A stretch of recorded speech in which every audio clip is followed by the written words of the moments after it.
Fala galera, aqui é o Paulo Aragão falando, sejam todos bem-vindos ao Cripto Minutos, podcast diário que vai te informar no menor tempo possível sobre as últimas notícias que agitaram o mercado cripto mundial.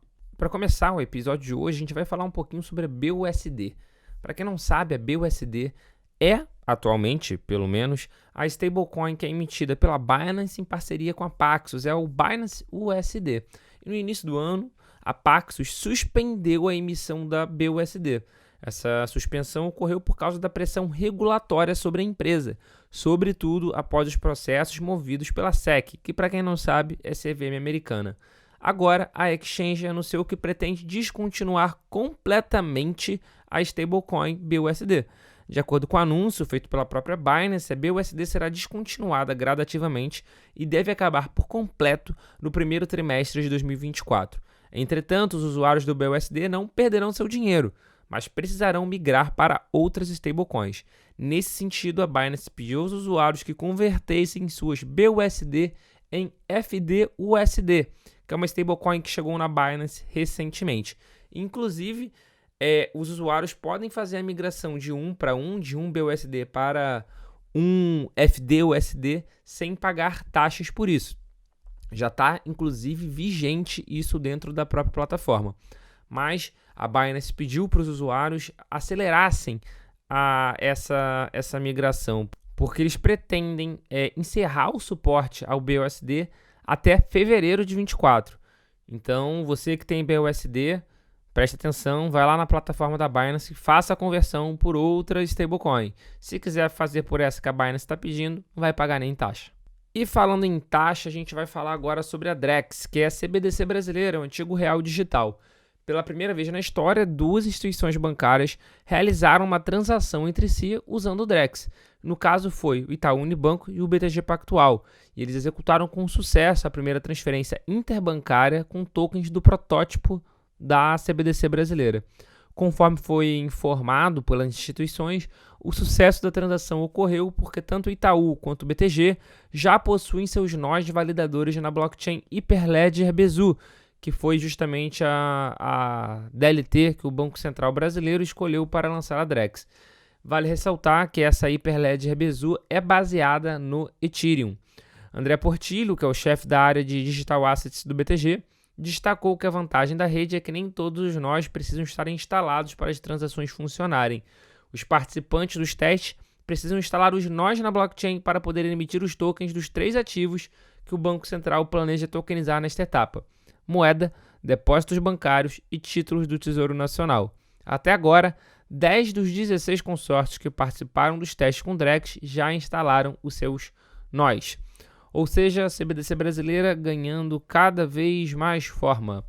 Muita gente gosta, acha uma inovação tecnológica, muita gente também não gosta porque acha que isso é uma excelente forma, uma excelente ferramenta para um governo totalitário.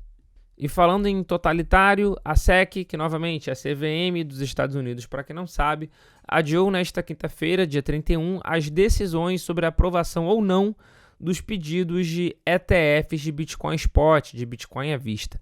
E eles usaram esse recurso, que é o recurso de delay, que é de postergar, de adiar a decisão, para absolutamente todos os pedidos em aberto. Da Fidelity, da Invesco, da VanEck, da WisdomTree, da Valkyrie e também da BlackRock. Conforme consta em documentos do regulador divulgados no dia de ontem, a agência adiou as decisões por várias semanas. Dessa forma, a SEC só deverá informar se aprova ou não os ETFs de Bitcoin Spot dessas empresas em meados de outubro. Vale ressaltar que eles ainda vão ter a opção de adiar novamente. Ou seja, a SEC pode adiar até quando bem entender. Vale ressaltar também que a SEC nessa semana, para você que não sabe, teve uma derrota considerável na justiça contra o Grayscale. O Grayscale tem um fundo de trust que eles querem fazer a conversão desse trust para um ETF de Bitcoin Spot. A SEC já havia negado. A Grayscale entrou na justiça contra a SEC. A justiça anulou a negativa da SEC e mandou analisar novamente. Ou seja, a SEC está no momento que ela se encontra pressionada pela justiça americana. Pela primeira vez, isso está acontecendo de uns anos para cá, A SEC sendo pressionada e não a SEC pressionando.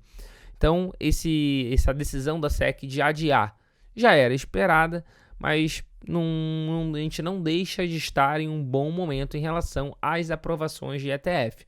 Na minha opinião pessoal do Paulo Aragão, a gente já deixou do debate de se teremos um ETF de Bitcoin Spot aprovado para quando teremos um ETF de Bitcoin Spot aprovado. E para fechar o Cripto em 1 Minuto de hoje, uma outra notícia positiva para todo o mercado cripto, mas especialmente para o nicho de DeFi. Na última quarta-feira, dia 30, o mercado de criptomoedas acabou registrando a segunda vitória nos tribunais ao longo dessa semana. Dessa vez não foi nada diretamente relacionado ao Bitcoin, que não falei, mas sim a uma exchange descentralizada, uma DEX, no caso a Uniswap. Entre dezembro de 2020 e março de 2022, 6 pessoas moveram uma ação contra a Uniswap. O grupo comprou tokens de terceiros utilizando a DEX como plataforma. No entanto, eles compraram scam tokens, ou seja, tokens de golpe, não eram tokens de projetos idôneos. Os demandantes alegaram que perderam dinheiro em pools de liquidez controlados e criados por contratos inteligentes da Uniswap. Dessa forma, o grupo afirmou que a exchange tinha responsabilidade nos golpes e exigiam compensações. De acordo com uma decisão proferida pelo Tribunal Distrital dos Estados Unidos para o Distrito Sul de Nova York, o processo envolvia a Uniswap e seus investidores. No entanto, o tribunal rejeitou o processo contra a DEX, seu CEO e investidores. Como resultado, a exchange se livrou de uma grande acusação de fraude. E não só, na verdade, a exchange, mas todos os protocolos de DeFi tiveram uma boa notícia.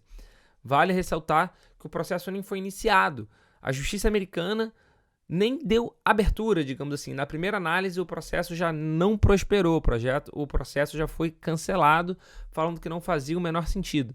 E isso é muito benéfico para todas as exchanges descentralizadas. Esse é o ponto 1. E o ponto 2 é que a decisão judicial veio completamente favorável à cripto, utilizando excelentes analogias. Uma analogia que ele utilizou, por exemplo, foi: vamos supor que uma pessoa use um carro autônomo para fazer uma fuga de banco ou então fazer um tráfico de coisas ilegais, de itens ilegais. A culpa será da montadora do carro? Ou seja, ele conseguiu segmentar a questão do protocolo, no caso do protocolo da Uniswap, as aplicações que terceiros fazem com esse protocolo. Na verdade, é uma juíza, e essa juíza, cabe ressaltar que é uma feliz coincidência, é a mesma juíza que preside o caso da SEC contra a Coinbase. E essa mesma juíza, a Catherine Polk, ela também já afirmou no passado que o Ether, que o ETH, é uma commodity e não um valor mobiliário. Ou seja, ela aparenta ser, no mínimo, levemente entendida sobre o mercado de cripto. É uma boa notícia para a parte de DeFi, e não só para a parte de DeFi, mas para o mercado cripto como um todo. Esse foi o Cripto Minuto de hoje. Muito obrigado pela sua companhia. Obrigado novamente pela sua companhia ao longo dessa semana, e a gente já tem um encontro marcado aqui na semana que vem. Valeu!